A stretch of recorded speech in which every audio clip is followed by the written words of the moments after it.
ಗಮನಿಸಿ ಗಮನಿಸಿ, ನಾನು ಯಾಕೆ ಇದನ್ನು ಹೇಳ್ತಾ ಇದ್ದೀನಿ? ನನ್ನ ಜೀವಿತ ಪೂರ್ತಿ ಕತ್ತಲೆ ಆಗಿತ್ತು.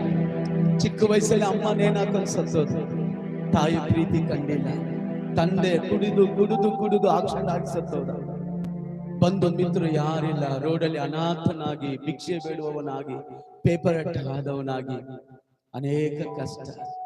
ಒಂದೊತ್ತು ಊಟ ಸಿಕ್ಕಿದ್ರೆ ಅವತ್ತು ಹಬ್ಬ, ಒಂದು ಡ್ರೆಸ್ಸು. ಈಗ ಮಾತ್ರ ನಾನು ಕರೆಕ್ಟ್ ಫಿಟ್ಟಿಂಗ್ ಡ್ರೆಸ್ ಹಾಕ್ತಾ ಇದ್ದೀನಿ, ಪ್ಯಾಂಟ್ ಮರ್ಚ್ಕೊಂಡು ಹಾಕ್ತಾ ಇದ್ದೆ. ನಾನು ಎಷ್ಟೋ ಸರಿ ಈ ಶರ್ಟ್ ಇಲ್ಲಿ ಬರೋದು, ಮೊಣಕಾಲಷ್ಟು ಬರೋದು.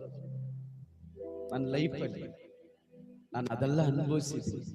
ನಾನು ಹೇಳ್ತಾ ಇದ್ದೀನಿ, ನೋಡ್ರಿ, ಮೋಸ ಹೋಗ್ಬೇಡ್ರಿ, ಯೇಸು ಒಳಗಡೆ ಬರ್ಲಿ.